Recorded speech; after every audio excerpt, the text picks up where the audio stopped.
Good evening to all of you. तो दोस्तों एक बार फिर से हम आगे हैं एक नई वीडियो के साथ आपके समक्ष।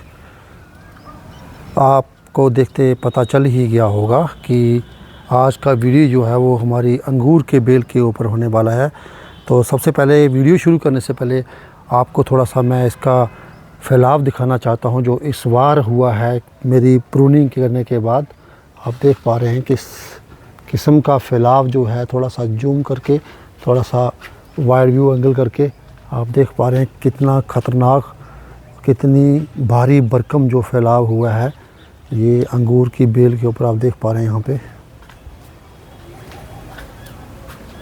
ये देख लीजिए, ये आप देख पा रहे हैं यहाँ पे। तो दोस्तों अप्रैल का महीना चल रहा है और अप्रैल महीने के शुरुआती दौर में, जो कि आप सबको मालूम होगा, अंगूर की पत्तियां आना शुरू हो जाता है और बेल जो आपकी है, जो कि कुछ समय पहले लग रहा था कि शायद ये सूख चुकी है और इस पे एक भी पत्ती का नामो निशान तक नहीं था, आज ये बेल जो है वो पत्तियों के आकार से, पत्तियों से लदालद भरी हुई है। और ये समय जो होता है बड़ा ही महत्वपूर्ण होता है दोस्तों, क्योंकि इस समय फूल खिलते हैं और नए फल बनने की प्रक्रिया शुरू होती है। और आपके लिए इस वीडियो में कुछ ख़ास सुझाव जो हैं वो हम देना चाहते हैं और आशा करते हैं वो सुझाव जो हैं वो आपको ज़रूर पसंद आएंगे दोस्तों। क्योंकि आप देख पा रहे हैं यहाँ पे कितना घना फैलाव जो है इस ग्रेप वाइन का हो रखा है और इसको जगह नहीं मिल पा रही। तो परंतु उसी के संदर्भ में आज हम आपसे कुछ रूबरू होने जा रहे हैं और इसी वीडियो के माध्यम से चर्चा करेंगे कि किन बातों का ख्याल रखना बड़ा लाजमी है दोस्तों। सबसे पहले की बात तो पोषण खाद की बात करें कि इस समय जब फूल आना शुरू हो जाते हैं, ख़ास करके फूल आने से लेकर फल बनने तक का जो प्रक्रिया होती है, बहुत अधिक नाइट्रोजन वाली खाद ना दें। जी हाँ, बिल्कुल ठीक सुना आपने। इस दौरान नाइट्रोजन, जैसे आप सबको पता होगा कि जो गोबर की खाद होती है वो हाईली नाइट्रोजन रिच होती है और कोशिश करें गोबर की खाद और भी इसके अलावा NPK वगैरह कोई भी जो है वो उसको ना दें, क्योंकि इससे फूलों का गिरने का डर रहता है और समस्या हो जाती है जिसको हम कहते हैं कूज या फिर निक्रोसिस के नाम से इस समस्या को जो है हम पुकारते हैं दोस्तों। पानी का सही प्रबंधन बड़ा ही लाजमी है। नियमित सिंचाई जो है, क्योंकि गर्मियां शुरू हो चुकी हैं और गर्मियां बढ़ने के कारण मिट्टी को जो है वो नम रखना बड़ा ज़रूरी है। लेकिन पानी की ध्यान रखें कि पानी जमा ना हो। जैसे कि आपको सबको मालूम होगा, वाटर लॉगिंग की शिकायत सिर्फ एक धान की खेती को लेके, और किसी खेती को भी जो वाटर लॉगिंग नहीं चाहिए होती है। तो कोशिश करें कि वाटर जो है पानी जमा ना हो। आमतौर पर जो गर्मियां हैं दोस्तों, गर्मी में हर 5 से 7 दिन में जो है वो एक गहरी सिंचाई का होना बड़ा ज़रूरी है। एक चीज़ और आपको यहाँ पे शेयर करना चाहते हैं कि जब भी पानी दें तो ख़ास ध्यान रखें दोस्तों कि पानी जो है वो सीधे जो है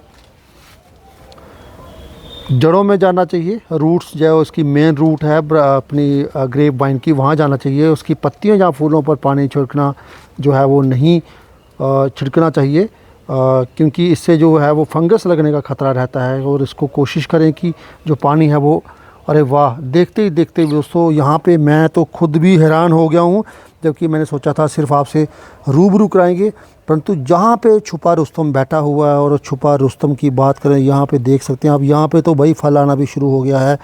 आप देख पा रहे हैं मेरे साथ यहाँ पे। हमने सोचा था कि सिर्फ पत्ते दिखाएंगे और जो फूल हैं वो दिखाएंगे आपको, परंतु यहाँ पे तो फल भी बन चुके हैं भाई। ये देखिए आप, इसी को कहते हैं प्रकृति का नज़ारा, प्रकृति का। अरे वाह, यहाँ पे फलों का बनना भी शुरू हो गया और देखिए कितने सुंदर लग रहे हैं दोस्तों। ये इसी को कहते हैं मदर नेचर, प्रकृति का जो एक असीम जो उसका शो होता है, जो असीम उसका जो कृपा है।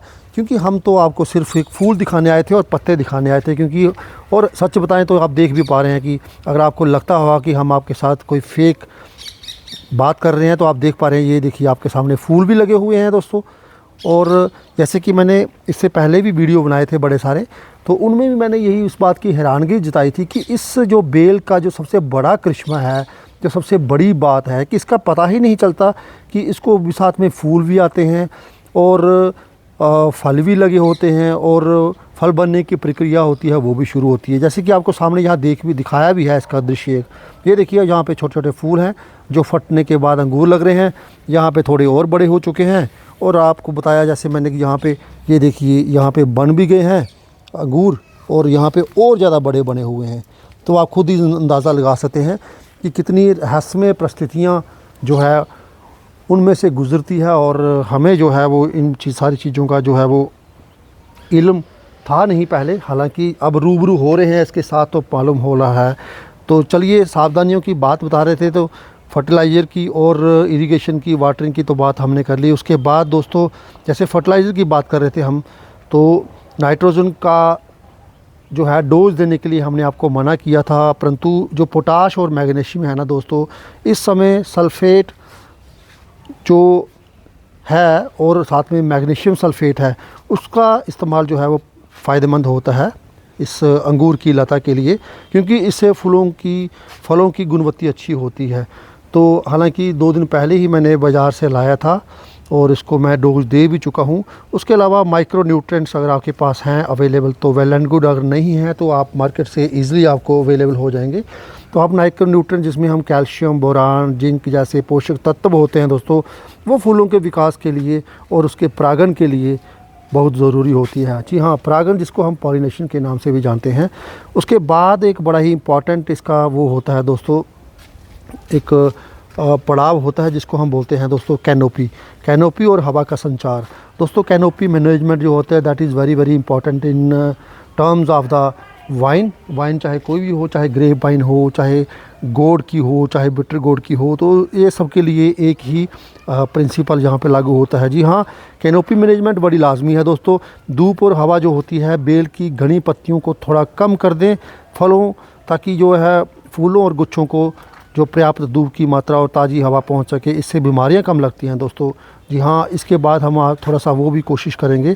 तो साइड शूट्स होती हैं उनको भी हटाना ज़रूरी है, क्योंकि बहुत सारी जो अननेसेसरी न्यू शूट्स होती हैं वो इस वक्त ग्रो हो रही हैं, जैसे कि नीचे ही मैं आपको दिखाऊंगा, तो वो भी काफ़ी इस वक्त ग्रो हो रही हैं जिनको हटाना बड़ा ज़रूरी है, क्योंकि ये एक्स्ट्रा पोषक तत्व न्यूट्रिएंट्स होती हैं, ये सारी ताकत ले जाएंगी और फूलों और फलों तक जो है ताकत नहीं पहुंचाएगी और उनका विकास नहीं होगा।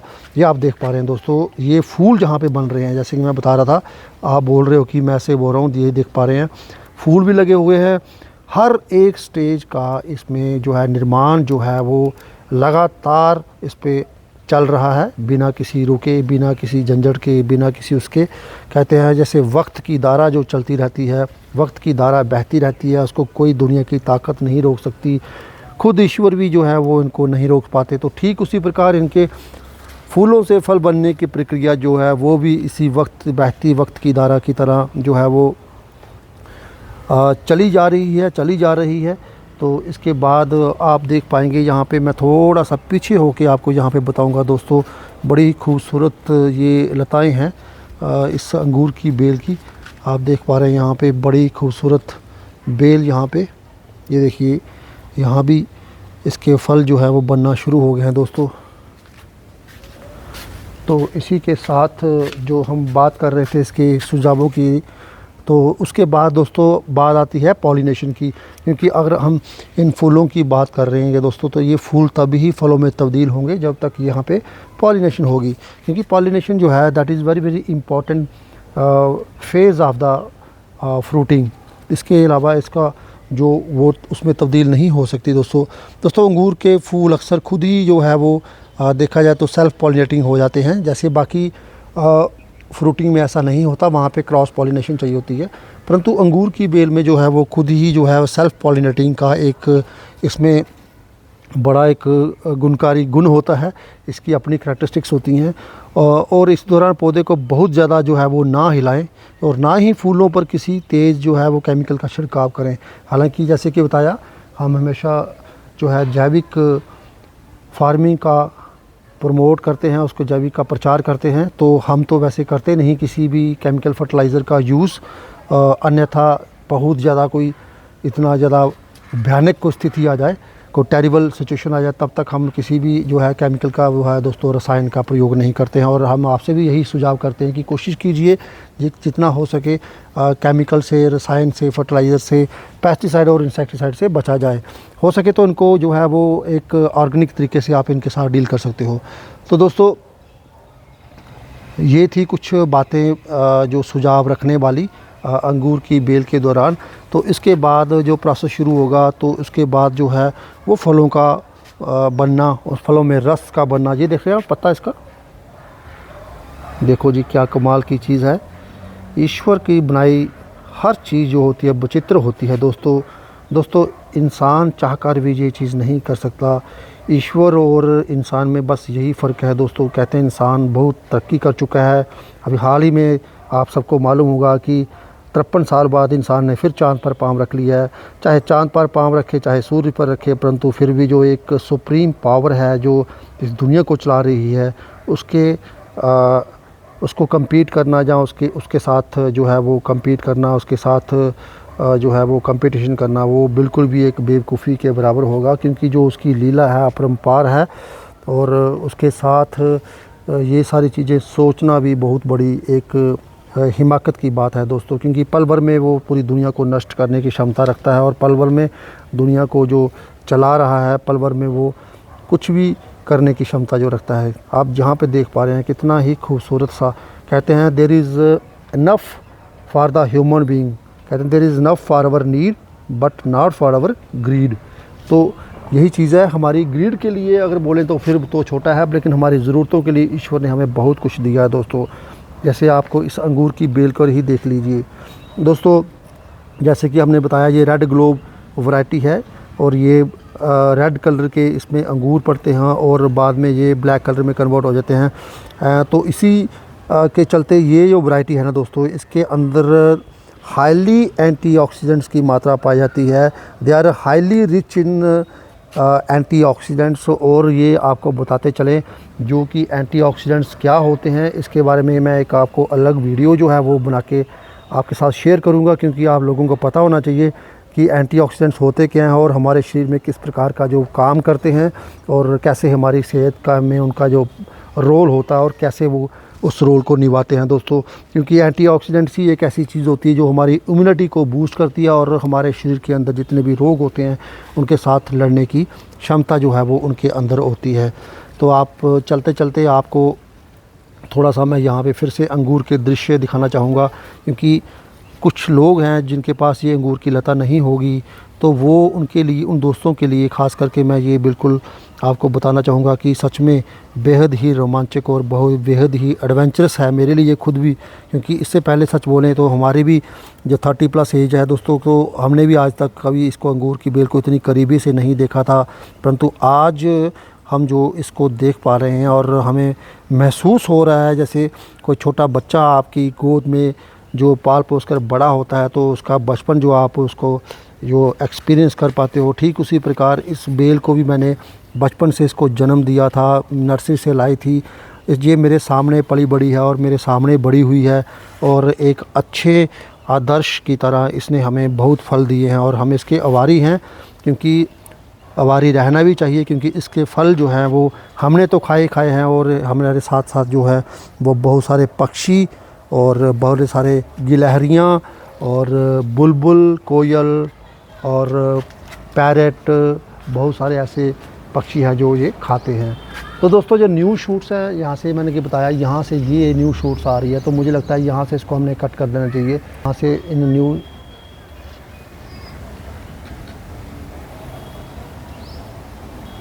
शूट्स को कट कर देंगे।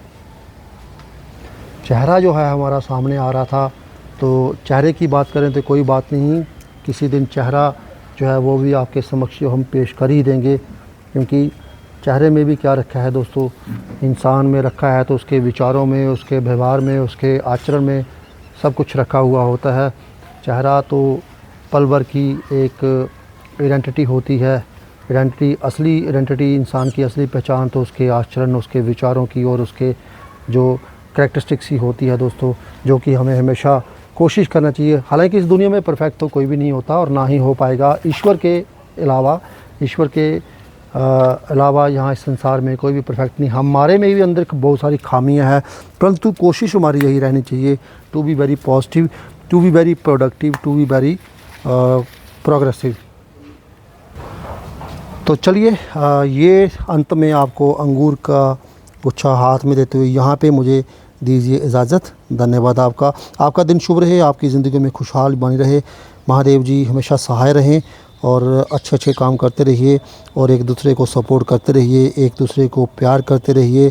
किसी भी मनुष्य के प्रति अपने दिल में रंजिश मत रखिए और जो है वो जितने भी पर्सनल ग्रजेस होते हैं ये बेसिकली हमारी मेंटल पीस को ख़राब करते हैं।